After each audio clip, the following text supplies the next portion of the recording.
তো ওয়েলকাম বন্ধুরা, jobs news RM YouTube চ্যানেলে। তো স্টিল কোম্পানির তরফ থেকে একটি নতুন ভ্যাকেন্সির নোটিফিকেশান রিলিজ করা হয়েছে। তো তোমাদের কিন্তু এই নোটিফিকেশানটি সেল এটার তরফ থেকে কিন্তু রিলিজ করা হয়েছে। তো তোমাদের কিন্তু এখানে কোনো এক্সাম নেওয়া হবে না এবং আবেদন করতে গেলে তোমাদের কিন্তু এখানে কোনো আবেদন ফি পেমেন্ট করতে হবে না। তুমি যে ক্যাটাগরি স্টুডেন্ট হয়ে থাকো না কেন, তোমরা কিন্তু সকলে এখানে ফ্রিতে আবেদন করতে পারবে। তো তোমাদের যদি এখানে এক্সাম না নেওয়া হয় তো তাহলে তোমাদের এখানে সিলেকশন কিভাবে করানো হবে, আবেদন করতে গেলে তোমাদের এখানে শিক্ষাগত যোগ্যতা, কতগুলি ভ্যাকেন্সি দেওয়া হয়েছে, কোন কোন পোস্টের জন্য ভ্যাকেন্সি রিলিজ করা হয়েছে, তো অফিসিয়ালি নোটিফিকেশান অনুযায়ী ফুল ডিটেল সম্পর্কে কিন্তু আমরা আজকে ভিডিওতে আলোচনা করব। তো সবার প্রথমে দেখো, আমরা কিন্তু অফিসিয়ালি যে নোটিফিকেশান, সেই অফিসিয়ালি নোটিফিকেশানটি কিন্তু আমরা এখানে ডাউনলোড করে নিয়েছি। সবার উপরে তোমরা এখানে দেখো, তোমাদের কিন্তু এখানে বলা হয়েছে সেল, অর্থাৎ এখানে বলা আছে Steel Authority of India Limited. নিচে এখানে বলা আছে a government of India public sector undertaking. তো তোমরা সকলে জানো সেল কিন্তু এটি একটি গভর্নমেন্ট অর্থাৎ সরকারি কিন্তু একটি কোম্পানি। এরপর সবার নিচে তোমরা এখানে দেখতে পারো তোমাদের টোটাল কিন্তু এখানে ভ্যাকেন্সির কথা বলা হয়েছে 249টি টোটাল ভ্যাকেন্সি দেওয়া হয়েছে। নিচে কিন্তু তোমাদের এখানে ভ্যাকেন্সি ডিটেলস ভাগ করে দেওয়া হয়েছে। এখানে বলা হয়েছে তোমাদের কিন্তু এখানে কেমিক্যাল এই পোস্টের জন্য টোটাল 10টি ভ্যাকেন্সি দেওয়া হয়েছে। এরপর সিভিলের জন্য 21টি ভ্যাকেন্সি দেওয়া হয়েছে। কম্পিউটারের জন্য এখানে বলা আছে 9টি ভ্যাকেন্সি দেওয়া হয়েছে। ইলেকট্রিক্যাল এই পোস্টের জন্য 61টি ভ্যাকেন্সি দেওয়া হয়েছে। এরপর এখানে বলা হয়েছে ইলেকট্রনিক্স এই পদের জন্য টোটাল 5টি ভ্যাকেন্সি দেওয়া হয়েছে। ইনস্ট্রুমেন্টেশন তো এই পোস্টের জন্য 11টি ভ্যাকেন্সি দেওয়া হয়েছে। এরপর মেকানিক্যাল এই পোস্টের জন্য 69টি ভ্যাকেন্সি দেওয়া হয়েছে এবং মেটালুর্জির জন্য এখানে বলা আছে টোটাল 63টি ভ্যাকেন্সি দেওয়া হয়েছে। তো তোমাদের টোটাল এখানে বলা হয়েছে 249টি টোটাল ভ্যাকেন্সি দেওয়া হয়েছে এবং নিচে কিন্তু তোমাদের এখানে ক্যাটাগরি ওয়াইজ ভ্যাকেন্সি ভাগ করে দেওয়া হয়েছে। ইউআরদের জন্য বলা আছে 103টি ভ্যাকেন্সি দেওয়া হয়েছে। ওবিসির ক্ষেত্রে বলা হয়েছে 67টি ভ্যাকেন্সি দেওয়া হয়েছে। এসসির জন্য বলা হয়েছে 37টি ভ্যাকেন্সি দেওয়া হয়েছে। এসটির জন্য বলা হয়েছে 18টি ভ্যাকেন্সি দেওয়া হয়েছে এবং ইডাব্লিউএসদের জন্য বলা হয়েছে 24টি ভ্যাকেন্সি দেওয়া হয়েছে। টোটাল কিন্তু এখানে বলা আছে 249টি ভ্যাকেন্সি দেওয়া হয়েছে। নিচে কিন্তু তোমাদের এখানে এলিজিবিলিটি ক্রাইটেরিয়ার কথা বলা হয়েছে। আপার এজ লিমিট বলা আছে 28 বছর। তো তোমাদের কিন্তু এখানে মিনিমাম বয়সের কথা বলা হয়নি, ম্যাক্সিমাম বয়স বলা আছে 28 বছর।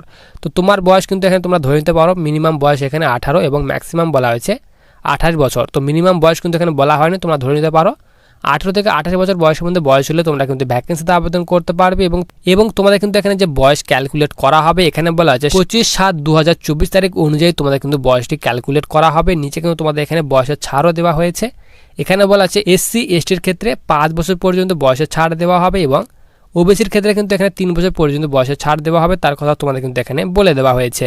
এরপর সবার নিচে তোমাদের কিন্তু এখানে বলা আছে মিনিমাম এডুকেশন কোয়ালিফিকেশান। তো তোমাদের কিন্তু এখানে শিক্ষাগত যোগ্যতার কথা বলা হয়েছে। এখানে বলা আছে degree in engineering with 65% marks. তো তোমাদের কিন্তু এখানে ডিগ্রি চাওয়া হয়েছে ইঞ্জিনিয়ারিংয়ে মিনিমাম 65% মার্কসের সঙ্গে, তাহলে কিন্তু এখানে আবেদন করতে পারবে। নিচে কিন্তু তোমাদের এখানে পোস্ট ওয়াইজ এখানে তোমাদের এডুকেশন কোয়ালিফিকেশন ভাগ করে দেওয়া হয়েছে। তো তুমি যদি এখানে মেকানিক্যাল এই পোস্টের ক্ষেত্রে আবেদন করতে চাও তো তোমাদের কিন্তু এখানে ইলিজিবিলিটির কথা বলা হয়েছে। এখানে বলা আছে মেকানিক্যাল ইঞ্জিনিয়ারিং থাকতে হবে, অথবা এখানে বলা আছে মেকানিক্যাল অ্যান্ড অটোমোবাইল ইঞ্জিনিয়ারিং থাকতে হবে, অথবা এখানে বলা আছে প্রোডাকশন অ্যান্ড এখানে বলা আছে ইন্ডাস্ট্রিয়াল ইঞ্জিনিয়ারিং, অথবা এখানে বলা আছে প্রোডাকশন ইঞ্জিনিয়ারিং অবলিক টেকনোলজি, অথবা এখানে বলা আছে mechanical production and tool engineering. তো এই সব ট্রেডের মধ্যে যে কোনো একটি ট্রেডে তোমার সার্টিফিকেট থেকে থাকে অথবা কোয়ালিফিকেশান থেকে থাকে, তাহলে তুমি কিন্তু এখানে মেকানিক্যাল এই পদের জন্য আবেদন করতে পারবে। এবং তোমরা যদি এখানে ইলেকট্রিক্যাল এই পদের ক্ষেত্রে আবেদন করতে চাও তো তোমাদের কিন্তু এখানে অবশ্যই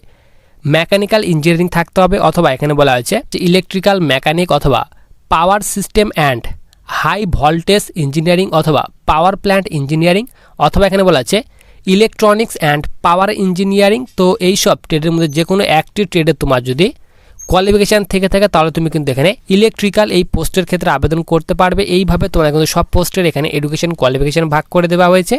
নিচে এখানে বলা আছে সিভিল। তো সিভিলের জন্য আবেদন করতে গেলে তোমরা কিন্তু অবশ্যই সিভিল ইঞ্জিনিয়ারিং থাকতে হবে, তাহলে কিন্তু তোমরা এখানে সিভিলের জন্য আবেদন করতে পারবে। এবং কম্পিউটার ক্ষেত্রে আবেদন করতে গেলে এখানে কম্পিউটার সায়েন্স চাওয়া হয়েছে, অথবা এখানে বলা হয়েছে কম্পিউটার সায়েন্স ইঞ্জিনিয়ারিং থাকতে হবে, অথবা ইনফরমেশন টেকনোলজি থাকতে হবে। তো এই সব ট্রেডের মধ্যে যে কোনো একটি ট্রেডে তোমার যদি কোয়ালিফিকেশন থেকে থাকে তাহলে তুমি কিন্তু এখানে কম্পিউটারের জন্য আবেদন করতে পারবে। তো তোমাদের কিন্তু এখানে পোস্ট ওয়াইজ কিন্তু এখানে এডুকেশন কোয়ালিফিকেশন ভাগ করে দেওয়া হয়েছে, তোমরা কিন্তু এগুলো দেখে নেবে।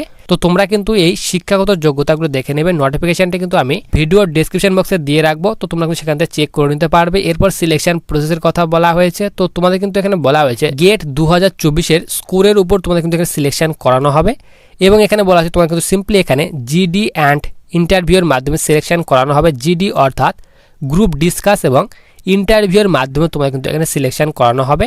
এরপর আমরা এখানে সবার নিচে চলে আসি, তোমাদের কিন্তু এখানে জিডি অর্থাৎ গ্রুপ ডিসকাস এবং ইন্টারভিউর কথা তোমাদের কিন্তু এখানে বলে দেওয়া হয়েছে। তো তোমাদের কিন্তু এই ভ্যাকেন্সিতে আবেদন করার যে লাস্ট ডেট, সেই লাস্ট ডেটের কথা বলা হয়েছে।